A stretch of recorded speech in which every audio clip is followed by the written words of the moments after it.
আসসালামু আলাইকুম, সুপ্রিয় দর্শক মণ্ডলী। আপনারা নিশ্চয়ই লক্ষ্য করেছেন, সংসদে গয়েশ্বর রায় একটা কথা বলেছেন। গয়েশ্বর রায় এখন সংসদ সদস্য। তার পুত্রবধূ নিপুণ রায় চৌধুরী, তিনি সংসদ সদস্য নারী সংরক্ষিত আসনের বিএনপির থেকে। তার নিপুণ রায়ের পিতা গয়েশ্বরের বেয়াই নিতাই রায় চৌধুরী, তিনিও সংসদ সদস্য হয়েছেন বিএনপি থেকে। তাদের বাড়ি মাগুরা, গয়েশ্বরের বাড়ি হচ্ছে ঢাকার কেরানীগঞ্জ। তো নিতাই রায় চৌধুরী আবার এরশাদ আমলের সামান্য সময়ের জন্য মন্ত্রী ছিলেন। তো যাই হোক, একদম বাবা শ্বশুর মিলে তিনজন এমপি সংসদে। বাংলাদেশের সচেতন মানুষ তাদেরকে ইন্ডিয়ান এজেন্ট হিসেবেই চিনে। বাংলাদেশে থাকে, জাস্ট তাদের এক পা বাংলাদেশে আর এক পা ইন্ডিয়াতে। তাদের টাকা পয়সা এদেশ থেকে লুটপাট করে ভারতেই পাচার করে বলে মানুষ, সচেতন মহল মনে করে। যাই হোক, সেটা ভিন্ন এক আলাপ। সংসদে গয়েশ্বররা একটা কথা বলেছেন স্বরাষ্ট্রমন্ত্রীকে উদ্দেশ্য করে। শিলং সালাউদ্দিন, কক্সবাজার বাড়ি। তিনি মজা করে বলছেন যে এই যে দেশে তো মাদক, এই মাদক যেখান থেকে আসছে সেটা তো স্বরাষ্ট্রমন্ত্রীর বাড়ির আশপাশ থেকে। আগে তো ইয়াবা বদি ছিল আওয়ামী লীগের আমলে, যে ইয়াবার ব্যবসা করত, সে তো এখন নাই। এখন যারা করে তারা তো, তাদেরকে তো শিলং সালাউদ্দিনের চেনার কথা। অর্থাৎ তিনি তো শিলং বলেন না যে মাননীয় স্বরাষ্ট্রমন্ত্রীর চেনার কথা। তিনি কেন ব্যবস্থা নিচ্ছেন না, কোট আনকোট। সংসদে এটা নিয়ে খুব হাস্যরসের সৃষ্টি হয়েছে। খোদ সরকারি দলের লোকও হাসি ঠাট্টায় মেতে উঠেছে। আর যেহেতু বাংলাদেশের ব্যাপার, হিন্দুরা যদি একটু অভিজাত টাইপের হয়, তারা যদি একটু জোকস টোকস করে, সেটা খুব তারা সানন্দে সেটা মেনে নেয়। আওয়ামী লীগ বিএনপি হিন্দুদেরকে তো একদম সকলে, জামাত ইসলামী লোকরাও, বাংলাদেশে হিন্দুরা প্রথম শ্রেণীর মর্যাদায়, বরং মুসলমানরা দ্বিতীয় শ্রেণীর মর্যাদায় আছে।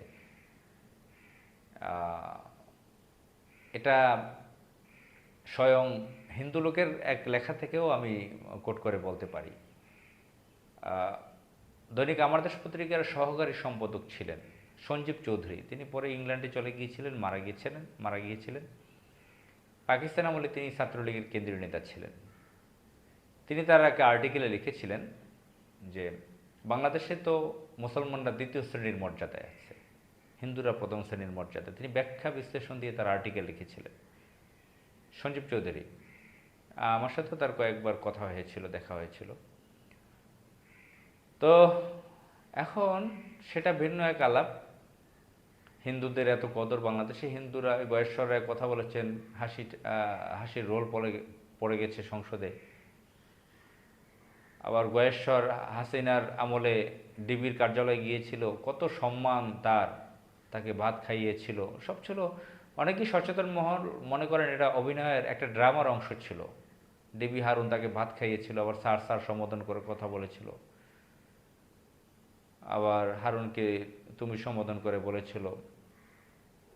তো এখন এই গয়েশ্বর রায় কথায় সাময়িকভাবে একটা মজা পাওয়া গেছে, কিন্তু এই গয়েশ্বররা যে দেশে পা রেখেছেন, যে দেশে তাদের স্বপ্ন দেখেন, সেই ভারত, হিন্দুত্ববাদের পক্ষে তারা, যদিও উপরে উপরে বাংলাদেশি করুক না কেন, ভিতরে ভিতরে বাংলাদেশের অধিকাংশ হিন্দু রাজনৈতিক নেতারা ভারতকে লালন করেন।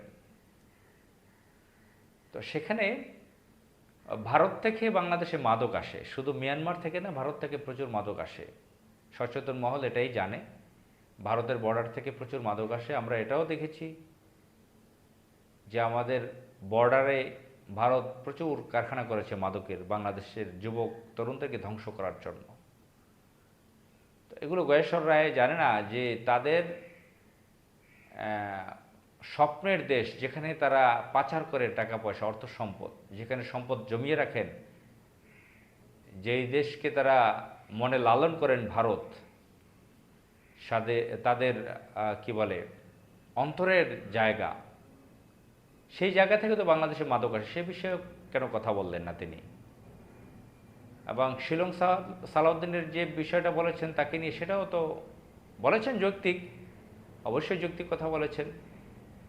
স্বরাষ্ট্রমন্ত্রী সম্পর্কে একদম সময়োপযোগী কথা বলেছেন, কিন্তু তার ওটাও বলা দরকার, ভারত থেকে কিন্তু প্রচুর মাদক আসে, আবার তারা কিন্তু ভারত পেয়ারে। শেখ হাসিনা মজা করতো না খালেদা জিয়াকে নিয়ে, পাকিস্তান পেয়ার। তো এই নিতাই রায় চৌধুরীরা, গয়েশ্বর রায়েরা, এ কিন্তু ভারত পেয়ার। তো ভারতের সাথে তাদের খুবই ঘনিষ্ঠ সম্পর্ক আছে। ভারত থেকে তো প্রচুর মাদক টাদক আসে বলে সাধারণ সচেতন মানুষ মনে করে। কারণ বাংলাদেশের সাথে বর্ডার, সবচেয়ে বড় বর্ডার হচ্ছে ভারত।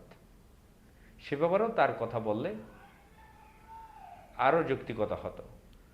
আসসালামু আলাইকুম।